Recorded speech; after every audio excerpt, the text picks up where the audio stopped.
लाड दुलार से पुत्रों में बहुत से दोष उत्पन्न हो जाते हैं। उनकी ताड़ना करने से अर्थात दंड देने से उनमें गुणों का विकास होता है। इसलिए पुत्रों और शिष्यों को अधिक लाड दुलार नहीं करनी चाहिए, इसके बजाय उनकी ताड़ना करती रहनी चाहिए। यह ठीक है कि बच्चों को लाड प्यार करना चाहिए, किंतु अधिक लाड प्यार करने से बच्चों में अनेक दोष उत्पन्न हो जाते हैं। माता पिता का ध्यान प्रेमवश उन दोषों की ओर नहीं जाता। इसलिए बच्चे यदि कोई गलत काम करते हैं तो उन्हें पहले ही समझा बुझाकर उस गलत काम से दूर रखने का प्रयत्न करना चाहिए। बच्चों के द्वारा गलत काम करने पर उसे नज़रअंदाज करके लाड प्यार करना उचित नहीं। बच्चों को डांटना भी चाहिए, किए गए अपराध के लिए दंडित भी करना चाहिए, ताकि उन्हें सही गलत की समझ आए और वे एक अच्छे इंसान बन सकें।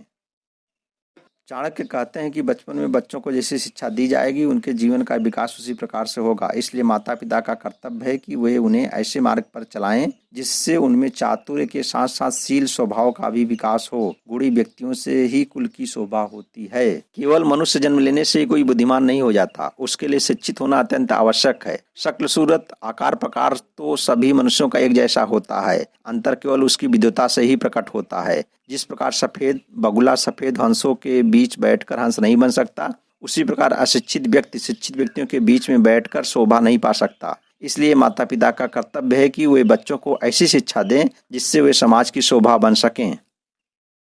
सभी पहाड़ों पर रत्न और मणियां नहीं मिलती, न ही प्रत्येक हाथी के मस्तक में गजमुक्ता नामक मणि होती है। प्रत्येक वन में चंदन भी उत्पन्न नहीं होता। इसी प्रकार सज्जन पुरुष उस सभी स्थानों पर नहीं मिलते। आचार्य चाणक्य के अनुसार प्रत्येक स्थान पर सब कुछ उपलब्ध नहीं होता।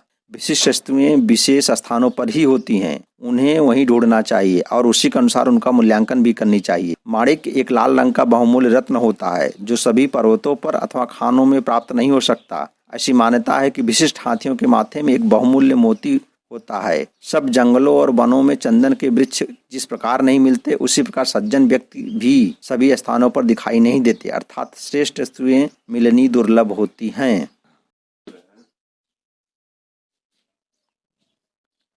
मन से सोचे हुए कार्य को वाणी द्वारा प्रकट नहीं करना चाहिए, परंतु मन पूर्वक भली प्रकार सोचते हुए उसकी रक्षा करनी चाहिए और चुप रहते हुए उस सोची हुई बात को कार्य रूप में बदलना चाहिए।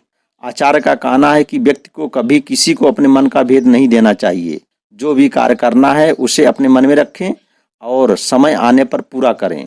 कुछ लोग किए जाने वाले कार्य के बारे में गाते रहते हैं, इस प्रकार उनकी बात का महत्व कम हो जाता है और यदि किसी कारणवश वह व्यक्ति उस कार्य को पूरा न कर सके तो उसकी हंसी होती है। इससे व्यक्ति का विश्वास भी कम होता है। फिर कुछ समय बाद ऐसा होता है कि लोग उसकी बातों पर ध्यान नहीं देते, उसे बेसिर पैर की हाँकने वाला समझ लिया जाता है। अतः बुद्धिमान को कहने से अधिक करने के प्रति प्रयत्नशील होना चाहिए। मूर्खता और जवानी निश्चित रूप से दुखदायक होती है। दूसरे के घर में निवास करना अर्थात किसी पर आश्रित होना तो अत्यंत कष्टदायक होता है। मूर्ख होना कष्टदायक है क्योंकि वह स्वयं को, अपने को और दूसरों को एक समान हानि पहुंचाता है। मूर्खता के समान यौवन भी दुखदायी इसलिए माना गया है क्योंकि उसमें व्यक्ति काम क्रोध आदि विकारों के आवेग में उत्तेजित होकर कोई भी मूर्खतापूर्ण कार्य कर सकता है, जिसके कारण उससे उसके अपनों और दूसरे लोगों को अनेक कष्ट उठाने पड़ते हैं।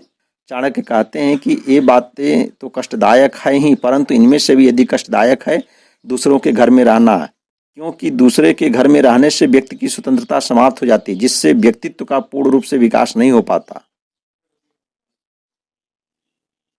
जो मित्र सामने चिकनी छुपड़ी बातें बनाता हो और पीठ पीछे उसकी बुराई करके कार्य को बिगाड़ देता हो, ऐसे मित्र को त्याग देने में ही भलाई है। चाणक्य कहते हैं कि वह उस बर्तन के समान है जिसके ऊपर के हिस्से में दूध भरा है परंतु अंदर विष भरा हुआ हो। ऊपर से मीठे और अंदर से दुष्ट व्यक्ति को मित्र नहीं कहा जा सकता। यहाँ एक बात विशेष रूप से ध्यान देने की है कि ऐसा मित्र आपके व्यक्तिगत और सामाजिक वातावरण को भी आपके प्रतिकूल बना देता है। जो मित्र खोटा है उस पर विश्वास नहीं करना चाहिए और जो मित्र है उस पर भी अति विश्वास नहीं करना चाहिए, क्योंकि ऐसा हो सकता है कि वह मित्र कभी नाराज होकर सारी गुप्त बातें प्रकट कर दे। चाणक्य मानते हैं कि जो व्यक्ति अच्छा मित्र नहीं है उस पर तो विश्वास करने का प्रश्न ही नहीं उठता, परंतु उनका यह भी कहना उचित है कि अच्छे मित्र के संबंध में भी पूरी तरह विश्वास नहीं करना चाहिए, क्योंकि किसी कारणवश यदि वह नाराज हो गया तो सारे भेद खोल देगा।